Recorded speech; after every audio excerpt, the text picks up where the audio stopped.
Why is Disney World in Florida? It's a nice place, but Disney could have gone to so many other places, but they chose to go right in Central Florida, among the vast swamplands? Why not in a city so they could get higher attendance? Or why not a little bit south in Miami, right on the beach? It means no worries for the rest of your days. The Walt Disney Company was thriving with their recent success of Disneyland, which prompted many cities to put in their bid for being the location of a new Disney park, which could boost the economy of the cities around it. Disney, however, had no plans to relocate, as Walt was not a man to repeat himself, and thought that if Disneyland ever needed anything new, he could just add it. This thought remained until he looked a little bit more at the Disneyland property. It was small, and the previously uncommercialized land around the park quickly grew to have many hotels, restaurants, and stores. Walt saw all of this as money he could have been making, so he began being more open to the idea of looking for a possible new location where he could get the space that he needed, as that was the one thing that it was too late to add at Disneyland in California. This new area would need to have its own hotels, transportation, communication system, and more. The Disney Company didn't go directly to Florida, however. There were many studies done by his team. They began looking through the options for the new park location. One initial contender was in a joint venture with the RCA in Palm Beach, Florida. Disney was not too interested in having to share control. Eventually, he denied the location due to the possibility and proximity to the ocean, which could have hurricanes. Other issues were with the humidity, and in general, Disney wanted to be the only attraction in its area, so he did not want to have to compete with the nearby beaches. This leads to the next contestant, which was nearly the location of the second Disney park located in America. This city was St. Louis. The city of St. Louis worked with Disney to make plans for a potential park. The city was looking to rejuvenate the downtown, which likely would have happened had they gotten the park. They worked for 2 years on planning and eventually made blueprints for an indoor theme park that would be covered by a large dome. Much work went into this, but was eventually ruled out due to a few possible reasons. One of them was just the financials. The city of St. Louis was unwilling to pay for the buildings for the park, so Disney was not interested. Another possible reason occurred at a press conference with Walt Disney.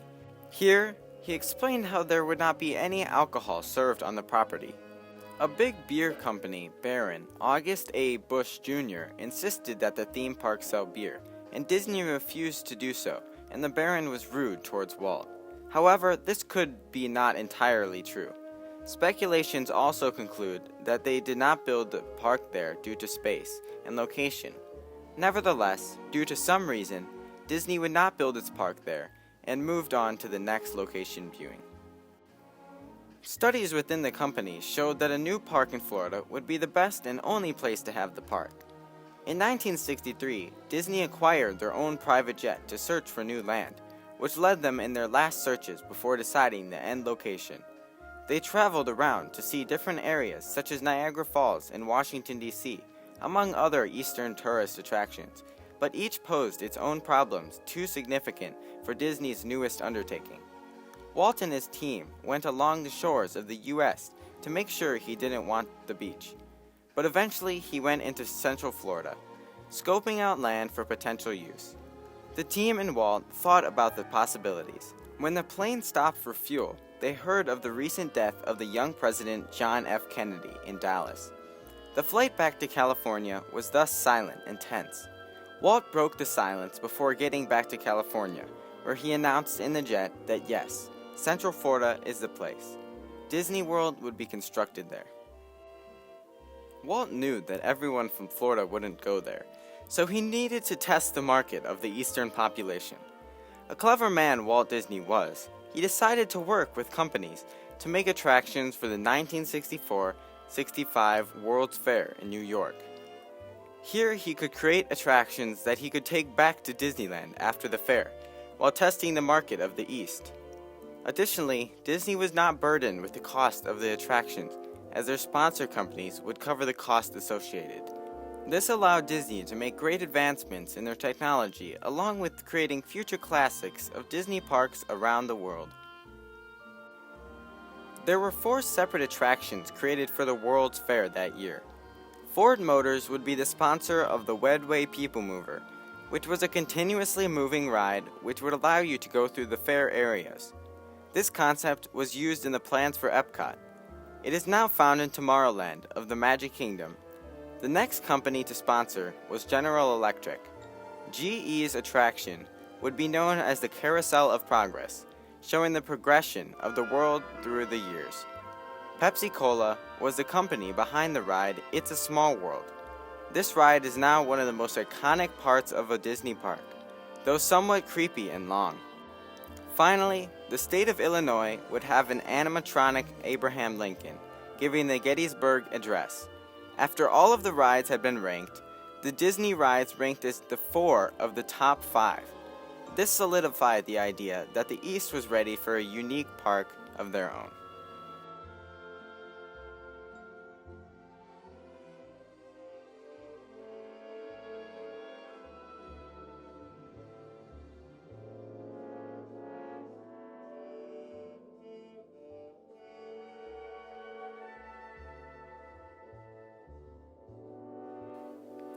Disney went ahead to find exactly where in Florida their new park would be in a secret project named Project X, later named the Florida Project. After looking over the different areas, Walt decided an area right above the intersection of the I-4 and Route 192 highways was the perfect place.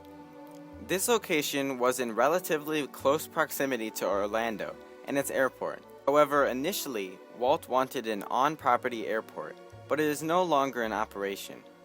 The company went about buying the land secretly through many different masks to hide their true identity.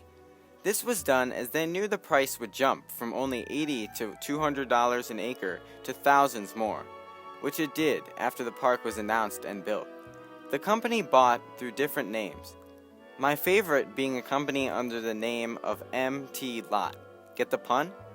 Anyways, Disney was able to claim 27,000 acres of land by the time the press deduced that it was Disney buying up all of the land. It didn't matter though, as Disney had already bought enough land with the 3 main large land areas, which would be around 60 times the size of Monaco, or about the size of San Francisco. Much work went into the resort area, with many systems in place, one most notably for the water the whole area was situated on. Complex systems were used to level out the water under the soil so there would not be any future problems on the land. Disney eventually got overall control of the land and would work more on the parks. The area would follow the dreams of Walt after he died, and would eventually open with the Magic Kingdom in 1971, along with 2 hotels, the Contemporary Hotel, which would feature modern rooms and an A-frame design. The other hotel was the Polynesian, a Hawaiian-themed hotel with multiple buildings with guest rooms. Both hotels were created in partnership with U.S. Steel through multiple pod rooms, which is a little fun fact about those resorts. Each room of the resorts were made separately, which allowed for easy transportation and adjustments. Way to build, and we're involved. Everything about it is striking, but most unusual is the way the rooms were made. Instead of being built in place, the rooms for this hotel were assembled in a nearby factory by our American Bridge division. First came a steel frame, then a floor of poured concrete, wall panels from our USS Holmes division. Next, the ceiling with air conditioning built right in. Then wall covering, a complete bath, even sliding doors. When the units leave the factory, they're trucked to the site and fitted into this 14-story frame like drawers into a chest. Anyways, the resort would prove to be a big success, and since the company had bought so much land, there would not be the pesky stores and hotels right next to the park. However, there are many off of the property these days, but far enough that Disney got the first shot at making the sale.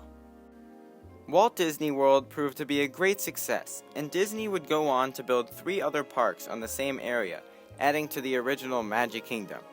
There is still much land ready for use on property, which will likely be used in the future. And from there, as they like to say, the rest is history.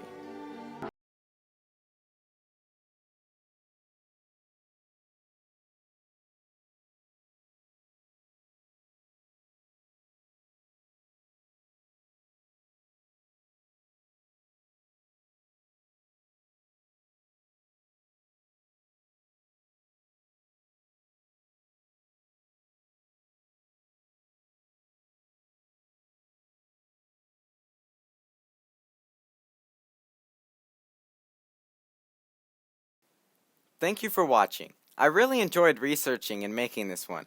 I hope you enjoyed the story. Please don't forget to like and subscribe if you enjoyed, and comment if you can find the hidden word. Do you think that Disney would be successful if it was somewhere else? Leave your thoughts down below. Until next time, here on Sparkpass.